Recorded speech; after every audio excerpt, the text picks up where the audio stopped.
So, hello and welcome to another Improvement Season podcast. It is me, Pascal Steve. On the other end, it is Steve Hall. Today, we are going to record 2 episodes back to back. For you, nothing really changes, but just in case you're wondering why the episode may end up being a little bit shorter, it is because I'm going on holiday here by the end of the week and living life. So, Steve, how are you doing? We go on holiday too much. I don't know if I saw. There was a comment in there that said something along the lines of last week, people from the UK go on holiday way more than people in the US. I was like, oh, that's interesting. I didn't know that. I'm not sure that's. I don't even know whether this is actually factually true.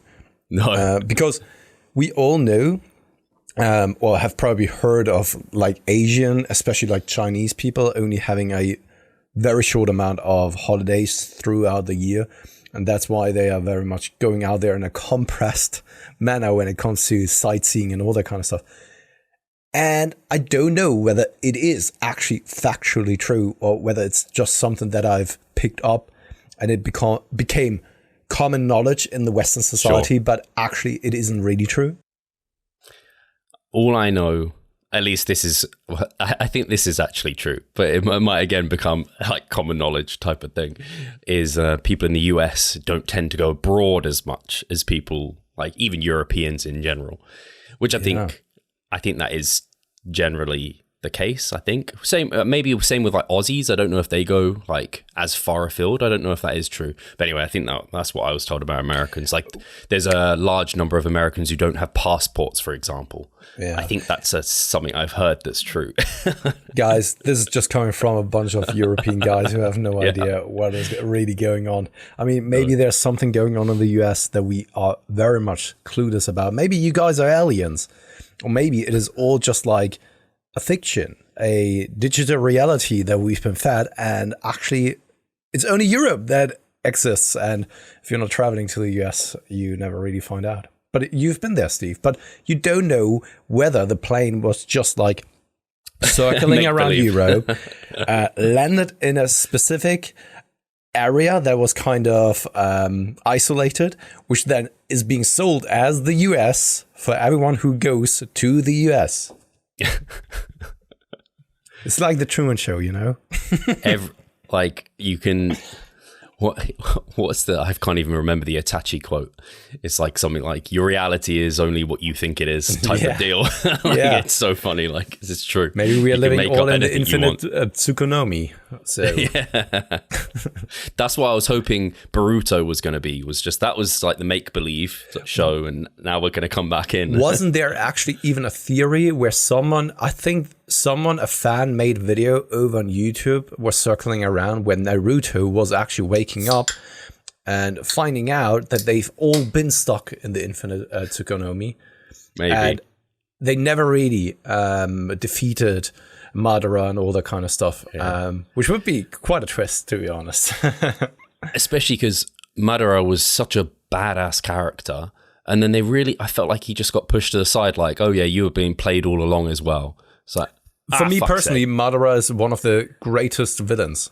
I really think he was such a... they've built him up so well over such a long time. And when he was finally there, he came to then the battlefield and was just like annihilating the entire troops. And he was just such a scary villain, in my opinion. Yeah. And then the twist that he was just so easy then kind of to be defeated didn't really make a lot of sense to me. No, that was frustrating. That kind of, they didn't explain that storyline with, I can't even remember, with the tree and everything particularly well and in depth. It kind of came, if you felt a bit blindsided, and like you said, they built up Madara over so many like episodes and seasons, and it's just like, okay. But such a cool character. But anyway, maybe we are kind of living in some kind of an illusion, and the Matrix. Never been to the US. Yeah, exactly. You've never been to the US, Steve. You've just been to a place that has been sold to be the US. I mean, that we very well know about in Asia, because we've talked about Asia. There is something like, what is it called again? Places such as Vienna, for example. I think that they have a Las Vegas as well. Oh, I see. Yeah. Very much like copied. Vegas has like a little, Paris and like Little Italy or like whatever. How's the deload going to bring it to? I'm not yet deloading. I'm right before deloading. Yeah. I'm starting the deload here probably on Friday. It's going to be my last session. It's going to be a lower body session, and then we will be leaving on that evening for then the holiday. It's just a shorter holiday trip. It's just from Friday to Monday, because on Monday it's bank holiday in Germany. And then the next week, there's still already a couple of things planned for me and Katie. So we are not really going on holiday, because Katie doesn't really have holiday in itself. She already has picked and used all of her holidays for the year. So it's more like for me taking some time off, because I have lots of things to do. And we are also then visiting or going to a concert next Wednesday as well, which is going to be interesting, because I haven't been to a concert in a very, very long time. And also the thing is, Steve, you know it yourself, I'm always going to bed at 9 and the concert is first starting at 8. It's first starting at 8. So that's going to be interesting. So you have to, that's what these things, like when people meet up like in the evening at like 8 p.m, I'm like, man, like what are we going to do? I've just got a couple of hours before bed now. It's not going to work for me. Exactly. I much prefer meeting up earlier in the day. That's the thing though, Steve, when you're getting older and you have friends around you who have kids as well, you eventually actually meet up during the day, or maybe just for like a dinner or something like this, so that everyone can go. Yeah, absolutely. Can go their way, go to bed earlier or at an appropriate time, at least in my viewpoint.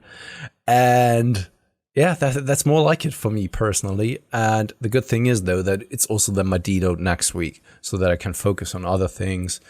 Also then enjoy the concert without stressing like, oh man, I'm getting sleep deprived. And then I have to see whether I'm actually making it to my training session the next day and all that kind of stuff. This is something that I don't need to worry about, and also something that I always recommend to each and every one of my athletes.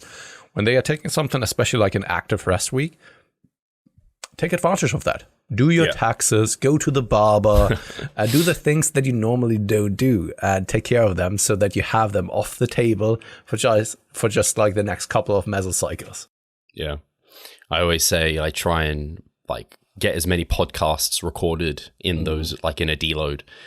I say that and I'm not very good at it, because then I have to prepare ahead of time to book them in for that week. And that actually takes quite a bit of time as well. And speaking of which, it can then eventually turn out that you are feeling good, which is the position that you're in right now, and then you decide to actually extend the mesocycle. And if you then end up being in the most soul-crushing week of your entire mesocycle, and you have all of the podcasts scheduled there, that's not fun. Yeah, that kind of happened, but unfortunately, Cliff Wilson cancelled on me yesterday. So unfortunately, fortunately, in some ways, I was fine to be able to do it, to be fair.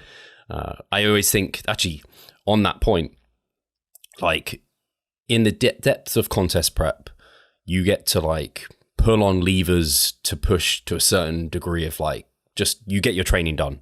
You feel like complete dog shit, but you get your training done. You actually perform fine.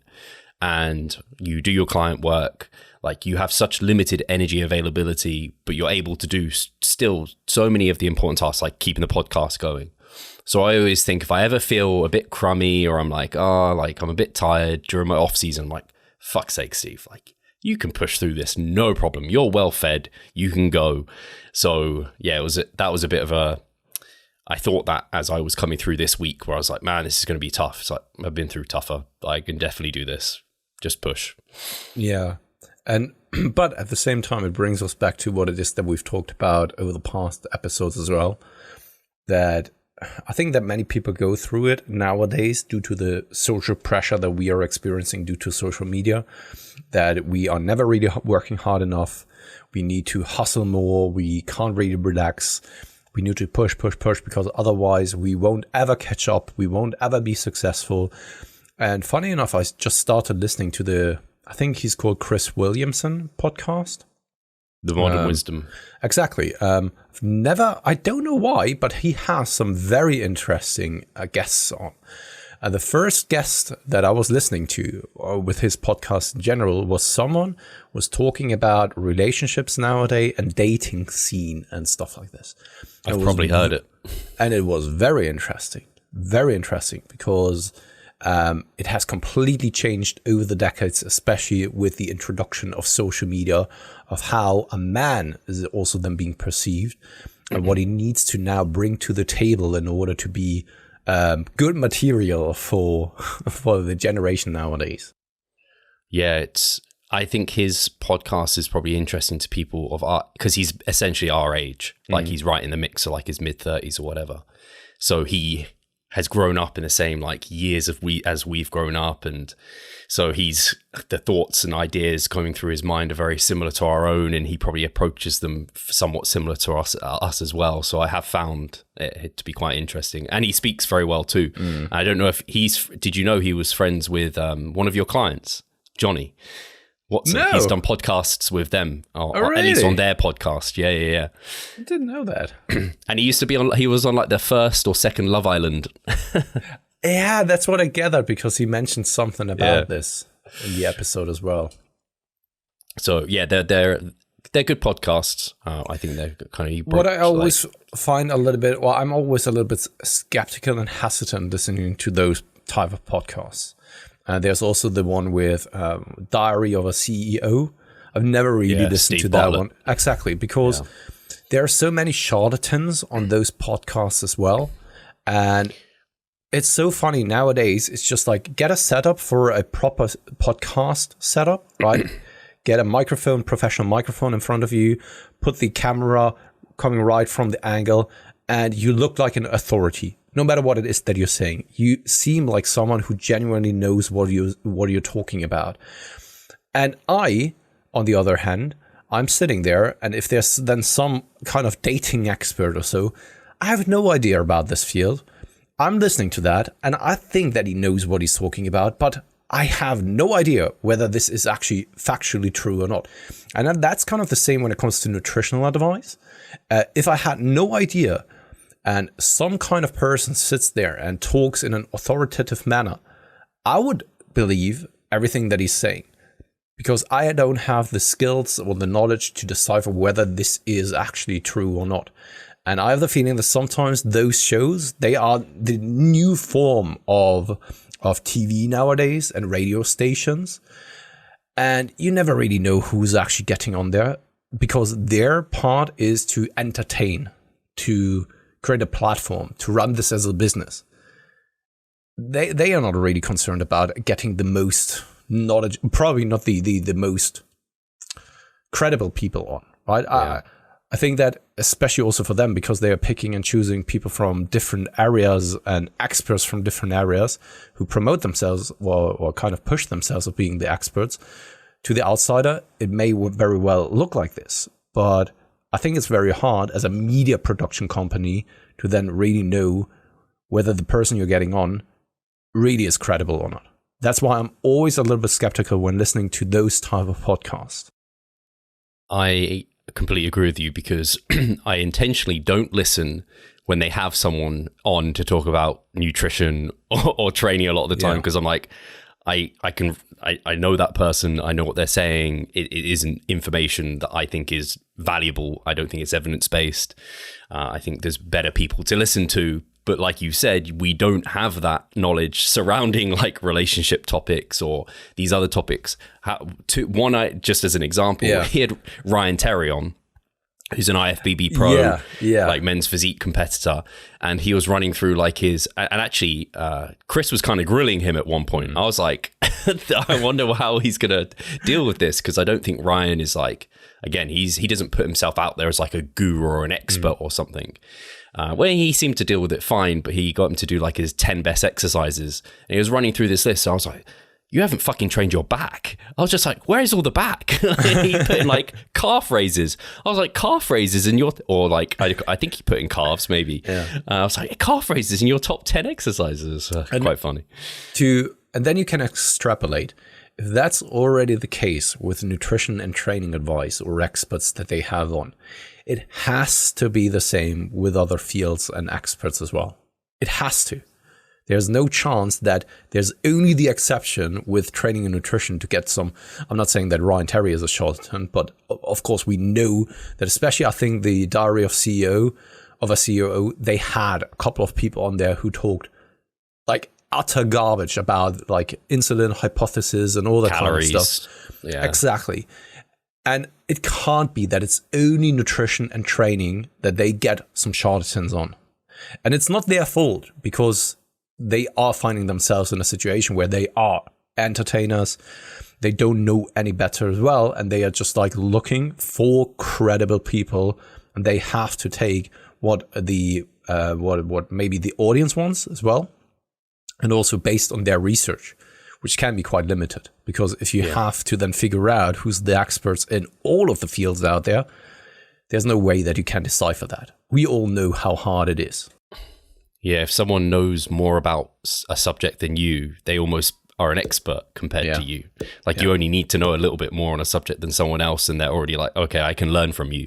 Yeah. So the people they're bringing on, like, they can very well be charlatans. They can have some really good information in the mix of some really poor information, some stuff that just fits their bias or what have you. And that's so hard to decipher. And that's why, like, I don't know, for the Revive Stronger podcast, is like, we have regular guests on, repeat guests on, because they're people I absolutely trust and like give out great information.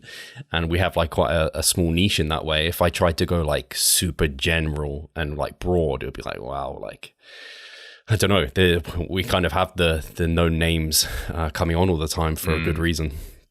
Yeah. And once again, it's just super hard. I enjoy listening to it on the side, but I also have or wear my skeptical hat on the entire time, because I don't just want to take it for granted of what it is that they are saying is factually also correct. And it's kind of the new form of, what's it called again? Morning TV, the morning shows on something like, I don't know, what is it, Steve, in the UK? What are the kind of television channels that had something like morning brunch, and then they are getting an expert on, right, just to chat about 20 minutes about nutrition, 5 a.m. in the morning on weekdays, something like this, you know? Yeah, it's an interesting one, because we both listen to it for a reason, because it's easy to have on in the background, and it feels, we, like both of us have already said, we're not using it as like to educate ourselves, but it kind of feels educational. It kind of feels like it's not just fiction, it's actually stuff that could be productive and useful in our day-to-day lives. And I think that can actually take people away from like actually going to true educational resources. That's true. Actually, those sort of things, so it's hard. You need to kind of run again, well, that's kind of similar to a Revive Stronger podcast. Like I would never want a personal trainer. Like, you shouldn't be proud as a personal trainer to say, oh yeah, like I listen to every episode of the Revive Stronger podcast, the Iron Culture podcast, and like all these other podcasts, and be like, that's my, like, I'm educating myself every single day. And like, you are, but it's not the like most refined form of education to really teach you something. It's got a mix of also, like you said, that kind of, what's it called? Like, enjoyment factor and like entertainment factor. It's not just pure education. Does that make sense?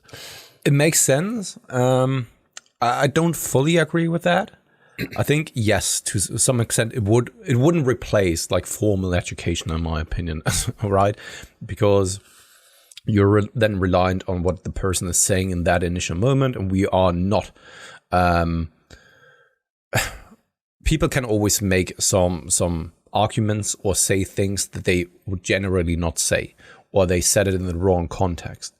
And we all, when it comes to communication, we have a sender and a receiver. So it could very well be that I'm saying something, but completely means something different, and you pick it up in a different manner as well. It's kind of like silent post, right? Where someone is saying something, and then 10 people afterwards, it's a completely different message. And when though it comes then to textbook format, often it has been checked by several sources. It has been counter-checked within the scientific literature as well. And you have a much better and more objective paper in front of you to then decipher, and also to really sit down and learn. But I also do believe that if you find the right resource and listen to those topics over and over and over again, you ingrain that knowledge as well. Right? When you listen to something around one specific topic, let's just say biomechanics or lengthened partials that has been quite often in the talks on our podcast lately. I think if you listen to that topic several times from several different resources, I think that you can draw a very good picture of then that specific field already for yourself. But it's not enough, that's for sure. Yeah, I think like the Revive Stronger podcast, it's good for people who have already got that background of knowledge and then are looking to just like keep adrift with what's going on, what's the cool, sexy thing within training, like that, because that's what I essentially use it for, is like what's trending, what's cool, what's like new research has come out. It's kind of a less refined version of the mass research review. A good example though, and this is where it also falls in alignment with what it is that you said, Steve. I very much like and enjoy listening to the Lex Friedman podcast. And he has many people on that are coming out of the AI research field and also physicists. And of course, when listening to that, there's so much that goes way beyond my understanding. But at the same time, I'm listening to that. But I would never take this as education for myself, because there's so many things that they are discussing that I simply don't know anything about. Right. Yeah, I think an easy one, like it becomes so easy for people to have such a superficial understanding of things where then they just parrot it, and it's like, but as soon as you question them on that topic, it's like you don't actually understand what you're saying, which we see all the time in the fitness industry, especially like a perfect example is biomechanics with Kaz, where here kind of have like this very in-depth explanation behind something, and then someone will like parrot it and it gets maybe morphed a little bit and simplified, and then it gets really poorly refined into this is lats, this is no lats, or something like this. And it's just like, oh man, like you need to go back to the source and like learn from this person. This brings me to one great topic that I wanted to address, Steve. And I know that you already know what it is that I want to talk about, because it has. I can guess. Ruffled some feathers, I think. And that is the latest meta-regression analysis that has been thrown out there by Zach, which we will bring onto the podcast here very soon. And Steve, I think that you have delved into that topic a little bit more already. So can you give the listener a little bit of an overview of what happened? I think it was last week. Maybe time flies by so quickly. Maybe it was at the beginning of the week. I don't actually know where it was. What happened? What paper came out? And what are the consequences now for us? So, yeah, I can't give as good a explanation as what I'll be able to do with Zach tomorrow. We'll have a sit down and I'll be interviewing him tomorrow about the paper. This was meta-regression, and I'm not educated enough in what the difference is between that and what like meta-analysis, and what Martin, who we had on not long ago, Martin Refalo from JPS, he recently had his paper come out, and this was like different in how they approached it to that. And it, by having that difference, showed some different results. And kind of the too long didn't read version is, I think previously we had knew the closer you kind of train to failure, there's an exponential rise in fatigue, which is still the case. That's still something that people should be aware of. But what had been previously shown within a lot of these studies is that something around 2, 1, 0 failure was all as kind of productive hypertrophy as one another. There wasn't really a meaningful difference. So it's kind of like, well, 2 RAR might be like the sweet spot where we get like a really good stimulus to fatigue ratio, and you don't get much more stimulus by going closer to failure, but you get way more fatigue. Whereas this meta-regression showed actually there seems to be an exponential rise also in stimulus. So like the SFR essentially overall doesn't change, you could almost say, where, okay, now there is benefits going closer to failure, and we get that extra uptick in stimulus there. So I think some people took that to be, well, the most stimulative training is failure training, and therefore we should be training to failure if we're trying to maximize muscle growth. And they just took what they wanted from that study and ran with it. And then, like I said, they completely have forgotten the other side of the equation, which is the fatigue, which is still playing an important role. And then there's a load of, like, Zach went on. I think Milo was the person who kind of posted it out there with some of his thoughts behind it. And then it's kind of like gone around the internet. It's actually funny, the day before, Sean, I can't remember his last name for the moment, but Sean, a follower of mine, just sent it to me the day before. or like a couple of days before and was like, have you seen this? This could have been you who started the controversial debate, but it was Milo. The funny thing is, I'm not sure it's become controversial, but it hasn't like changed the game. It hasn't really changed the picture too much. I think the only thing that it's shown is that, okay, actually there might be even more benefits to training a little bit closer to failure than we had previously thought. I don't think that suddenly changes how you should train. I don't think that suddenly changes a bunch of programming. What I do want to elucidate from Zach is I just want to make sure it's clear in my mind that is there a difference actually in stimulus between 0 and failure? Because it's kind of like we talked about last time, where we will take, like people conflate 0 and failure a lot, and we've definitely done that. And it's kind of because I don't see there being a benefit to doing a 0 and then, like, I guess there's a partial there to get potentially, but like it's such a small partial, and it's just, and the exponential fatigue cost. So I want to kind of clarify that, because sometimes I guess actually you would get a little partial. So maybe I can see why you'd get a little bit more stimulus. But I imagine the fatigue trade-off, as we kind of spoke about last time, is definitely not worth that little bit of pushing to concentric failure. But we'll see. I'm interested to hear what Zach's thoughts are. But again, people have just like jumped on it. It's kind of suited their bias, and they have left like quite a big part of the puzzle from the total explanation. Absolutely. Let's dissect it a little bit more. I think we are going to take a short break, and then we will be back with the dissection.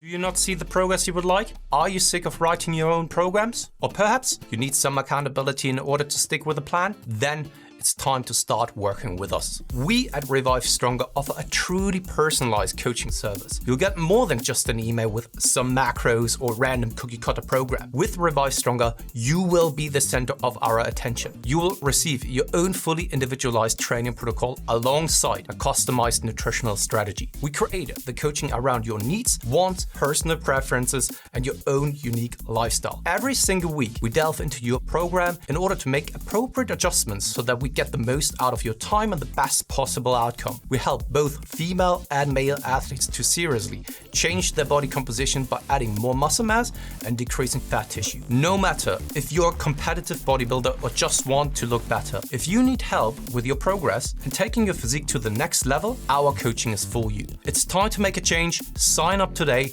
and let's revive stronger. So back again. Steve, first, before we're then talking about people's bias being confirmed and all that kind of stuff, well, what they had as a preconceived bias, and now jumping on that one study, has anything changed for you in the way that you look at things also? Because you said that nothing will change in terms of your programming, but has there been anything else that now popped out for you, or that made you think about or consider something? I don't know. It might influence some of my programming once I've thought about it more, once I've spoken to Zach. The only thing it would do and it's funny because you spoke about doing this not that long ago, but at the moment I tend to start my mesocycles at like 3 to 4 RAR for the big compound lifts, for the heavier lifts, which is also part of this study because that also influenced this stimulus as you got closer to failure wasn't as apparent for heavier lifts. And then I would start at around 2 to 3 RAR for isolation, higher rep work. So a bit closer to failure for that stuff. The only thing it could make me consider was moving the needle a little bit more towards a 3 to 2 and a 1 to 2 for compound and isolation work. And then again, just starting a little bit closer to failure to bias maybe intensity a little bit more from the get-go.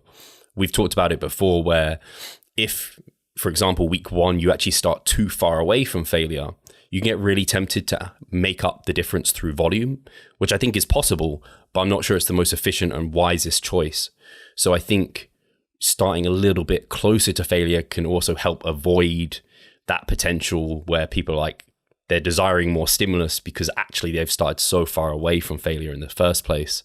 And then they can't quite actually get towards true like proximities to failure because they just are overwhelmed with the total amount of work they have to do. The quality is sacrificed.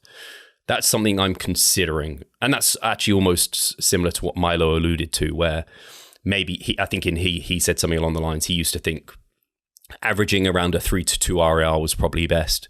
Maybe it's closer to like a 2 to 1 or something along those lines now.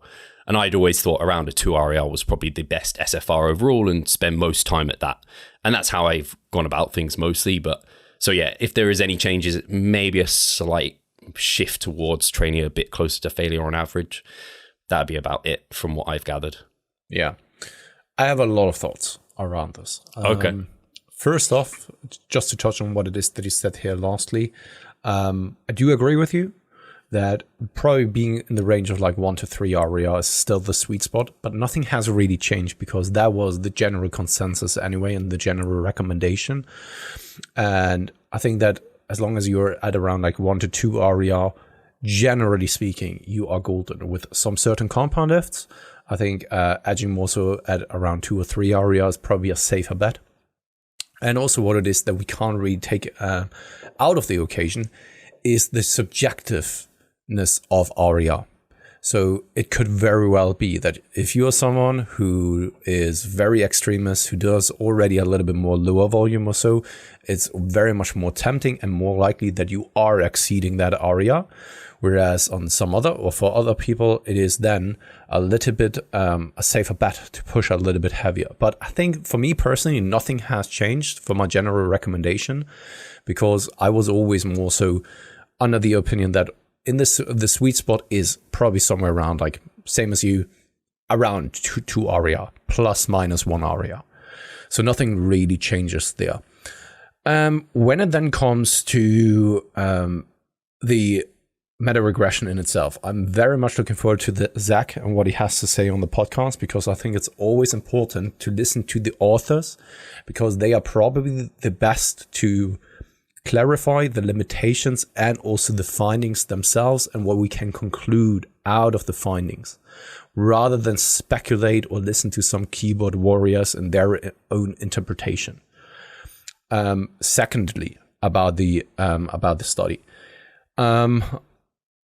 It is the same as with other studies in the past about nutrition, for example, or even the ones where higher volume was promoted, that there are certain types of people out there who have a pre-bias and who are just looking for that one study that comes out that they can then jump on to then shout it from the rooftops to say, see, I was right all along. And they are neglecting all of the other 100 studies that have come out in the meanwhile. They're just basically lurking in the shadows for their opportunity to jump on board on that one single study. And it's not just a speculation of mine. I could see it in Milo's post, because there is a couple of people, where it was like intensity crowd checking in that then receives like over 70 likes, which just tells me everything that I need to know about the pre-biases that you had. And then there's this one study that you probably can't even interpret, and you didn't even take the moment to read through it, to listen to what the author has to say, to just confirm your biases. And that's something that I have a very big issue with. On that note though, because you can then say like, oh man, listen to that guy doing high volume, being against intensity. That is not the case, because it kind of confirms my biases as well, because that's the experimentation that I was willing to do long before that I was even aware of that study.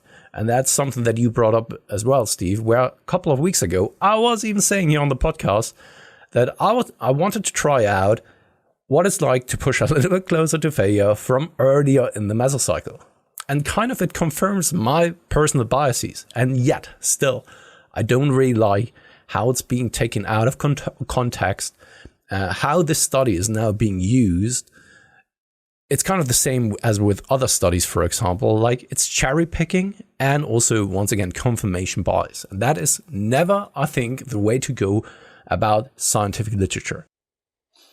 Yeah, I think it's a good way of really making this, and you said that really, really well, but just to think of a really clear way of making this at least my viewpoint on this is thinking about a deadlift off the floor. In terms of like stimulus that provides, it's a big stimulus. It's not very, like, I won't get into the reasons you wouldn't do it, but it's a huge stimulus. So, I mean, stimulus is all we care about, right? We don't care about the fatigue cost. So we should all be deadlifting and doing these like heavy compound lifts and doing everything for the most stimulus possible. But we know that there's another side to that equation, which is the fatigue side. Yet people are seeing failure, most stimulus. Everyone should train to failure. And it's just like, yes, but that's like part of the puzzle. And like you said, actually, one of the questions I had for Zach was, what is their RAR estimation process? Because like you said, it's subjective. And so I'd be very interested in that. And like he outlined on Milo's post, which probably got way less likes, were all the limitations and like additional thoughts that he had. And even Martin, I think, said like this doesn't completely change the picture from like his meta-analysis. It isn't necessarily better than his. It's just an additional kind of resource to look for, which is what you were mentioning. Yet again, it's again, I just saw the thing that I didn't like seeing on that post was like team zero RAR, yes. Or I don't know, like people again getting like dogmatism and teams and camps. And it's like, man, the reason Milo posted this in the first place is because he is evidence-based, had like his thoughts around training and proximity to failure was this because that's the information we had available. Now we have some new information. And so his thoughts maybe have moved a little bit towards this. That's totally cool. But like, it's not like you're already over, like you said, you already had this bias over here. And now you've seen one study that confirms that. And now it's like, just like cherry picking the elements of it that you want to. Exactly. And even not even taking into consideration what proper programming looks like. Proper programming doesn't really look like, I just do one set all out. If you're JP, you can probably induce enough of a stimulus because you're leg pressing like 600 kilograms or even more. I can see why you only need one set for this, because you lift like an elephant.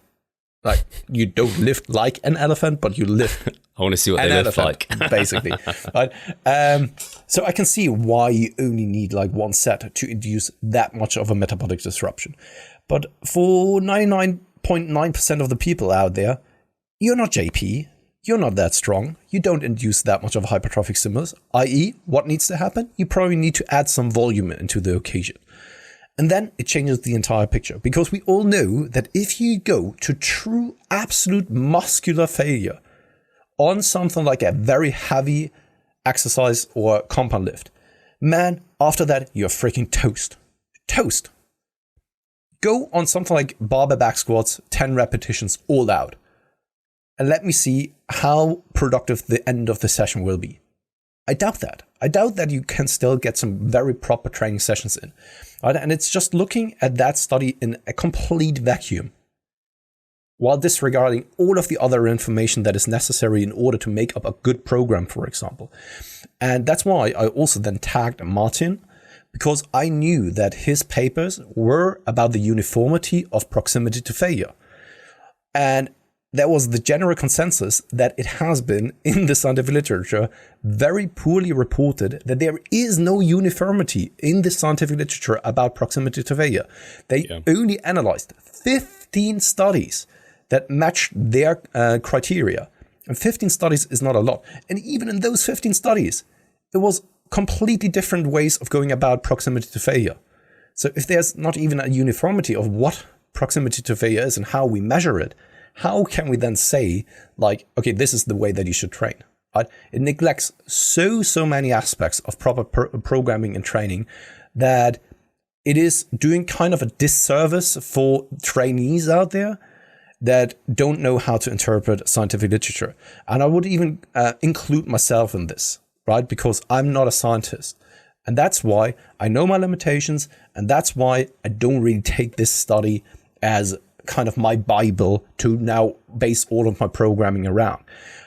I think it's important for the scientific literature and for the scientific community to have those type of studies out there and to discuss them in a scientific consensus, but not like the keyboard warrior or average gym bro who wants to train to failure all the time, seeing just the title of the study and then coming up with their conclusion.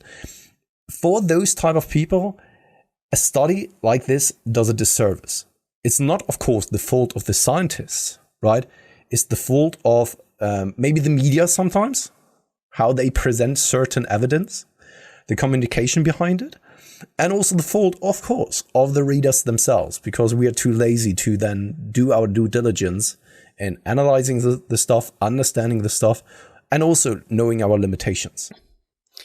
It's unfortunate because there will be big influencers within the space who I imagine have used that study to push their bias, and that would have got thousands upon thousands of views, likes, what have you, shares. But Zach, the prime author, I doubt many people went to his page and checked out his thoughts and comments behind it, which would have probably been way more insightful because he's actually trained and did the study. He's trained to talk about and disclose the information, but also he did the study. And then one point you mentioned here was also this study equated for volume. And like, people have just completely taken volume off the table as how that's a super important driver of hypertrophy as well. Like, set volume was equated. So it kind of comes back to that study that always gets brought up about with Brad Schoenfeld, where they had like people doing like powerlifting training versus bodybuilding training. Set volume was equated. The bodybuilders felt super fresh. The powerlifters felt completely destroyed. And it's like they saw the same hypertrophy, and you could look at that and be like, oh yeah, so you should do powerlifting for hypertrophy. Clearly, it's like, no. The bodybuilders probably could have recovered from a good 25, 50% more and then grown more. So it's kind of like you're just, like you said, if you use this to like just drive what you're already doing, it could lead you down the wrong place. I feel sorry for scientists that do those type of studies.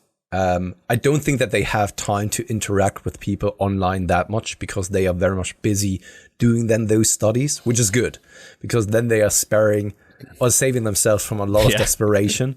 And it's better to do it that way than just to lurk around or kind of hover around on something like social media and completely get frustrated by how people interpret that. But I think that there is somewhat of well, that's just my assumption. I could be very well wrong, but a type of frustration probably with a lot of scientists out there, because inherently I think that scientists are doing this as a public good. They just want to understand things better. They don't do it for monetary reasons most of the time, or very much assume. Very few do this. They want to just get closer to the truth. They are true scientists. They want to maybe even create a better world. And I'm not just speaking about exercise science, but even physicists and stuff like this. They just want to create a better world. And then some people come out there and create an atomic bomb out of that. Right? And you as a scientist, you just think like, shit, what have I done? What have I created? Of giving them the power to destroy humanity. That was not my intention. I just wanted to figure out whether we should train to failure or not. And now I'm destroying the entire world, right? And I think that there's probably, if I were a scientist and were to see how people are butchering my findings, I would just be so frustrated and desperate when it comes to this. The first person when you talk about this that comes to mind is Brad Schoenfeld, because I felt like he disclosed those frustrations. I think have you listened to the one that I did with him? Yeah. Towards the end of it, I think he was like quite open about disclosing his frustration with how people really seem to cherry pick information and studies, and also like he's the way I've always respected Brad for how he just talks about research and talks about science and talks about what we do know and what we don't know. He's very rarely ever black and white. I don't think I've ever heard him like come out with a black and white statement. He's very much like, this is probably, he always gives like a word before to kind of make sure you're aware that there could be possible other outcomes. And same with like absence of evidence isn't evidence of absence. Like he's open to there being other things that can come in. And yeah, so I think he's just a prime example of someone that is doing science like justice. Yeah, and if you just want to have a specific outcome and want to do good for the industry, and then people completely take it apart and misinterpret that, it's kind of like, I don't know, you're saying X and everyone is saying like, see, he's saying Y, and you can't even defend yourself, or you're tired of defending yourself. we all probably know that conversation with someone else. We're trying to explain something, and they are just constantly straw manning our arguments. That's why that's what you're saying? No, I didn't even say it once. How do you actually interpret my words? Right? How do you come to that conclusion? I've never even said it once. And a discussion like this, a conversation like this, is just frustrating. And if then, because kind of science for the author is kind of their literature. It's kind of, they are authors, as if you're kind of writing a book, right? That is then based on numbers and findings, scientific findings. If then people come out there and completely butcher your work and make it to something that it isn't and that you've never said, I think it's super frustrating. And yeah, go ahead. No, I agree with you. I only have one more, because we're probably coming close to the end of this one. Did you see Menno posted a study where it was essentially saying training age didn't influence how good you were at rating your proximity to failure? No, didn't see that one. Yeah, it was just because I'm pretty sure, at least I had heard evidence-based individuals describing, and I have also said this, that your training age influences how good you are at approximating your RAR, which makes complete intuitive sense. But this study apparently showed that wasn't the case. And I thought that was very interesting because I do feel like training to failure, and people have said this too, it's somewhat of a skill to some extent to be able to do that. But I think there's maybe a difference in whether or not that's a skill. I think it's actually really easy to train to failure. It's hard to train to failure, and stay on the muscle. I think someone could train to failure, but they actually have 5 more reps that they could have got if they're actually in the set, concentrating. They had that experience to fight through fatigue and maintain technique and that sort of thing. So this is where the limitations of science, I think, can sometimes come in, and where that's where actually the anecdote, and something you've always been a big advocate, Pascal, is keeping that anecdote there and not throwing out what some of the bro science lore has taught us through experience, because there's things that the studies can't elucidate sometimes, where you can only experience within the gym to inform your practice. I think that was a very, very good conclusion here, and also takeaway. And to end it on that one as well, and to add my piece on the matter, in the end, man, I even made a post about it. It doesn't really matter. And I'm just tired that this conversation, I think I was hoping that it was over. I was hoping that it died off with kind of, I don't know, the last couple of months and years now, because I had the feeling that it swung once again to the side of more volume, more volume, more volume. Then it came back, and I was hoping that it kind of just stayed in the middle. And then this study comes out, which is, of course, once again, not the fault of the authors, but the way that people interpret it, and whoosh, it flies back to the intensity camp, and they just feel yeah, we are in the lead again, right? I don't know, the intensity becomes president again of the United States, something like this.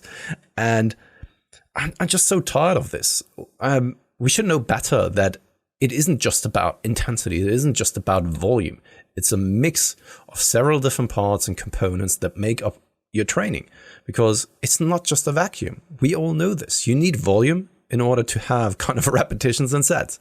You need intensity to have a metabolic disruption that is enough to induce a hypertrophic stimulus, right? And how much you need of each component depends on several different factors. And just go in there, train, and it's basically falling back to what it is that you said there.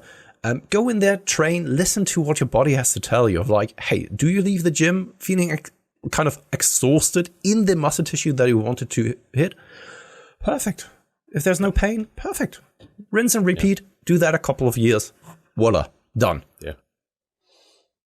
Yeah, I think, and that's what the old school bodybuilders used to do, right? They used to just listen, oh, that felt hard. I got I didn't injure myself. I got good pump, good disruption. I'm recovered. Let's go train again. It comes back to that a little bit. And of course, you kind of use the science to inform that practice, and you use your practice to inform your own practice, your own experience. Very well said, Pascal. I think we can call that one.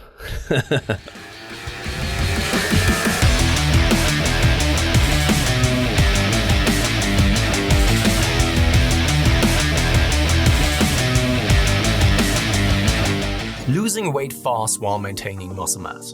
Sounds too good to be true, doesn't it? It isn't though. It's reality and we know how to do it. And we will help you achieve this. The Minicut Movement is an 8-week fat loss program to make you lose a huge chunk of fat while maintaining muscle mass at the same time. We will support you from the beginning to the end so that you see the results you would like to and come out of it much stronger. You'll receive a fully automated spreadsheet that is based on your nutritional needs. You can choose between 6 different male and female training templates. Over 30 videos will guide you through each and every single step of the Minicut so that you're getting the most out of your journey and that you always know what to do. But the best thing is that you can start whenever you want. The Minicut Movement is open 24/7. So if you want to learn more or you're ready to sign up, hit the link in the description below. So let's revive stronger together.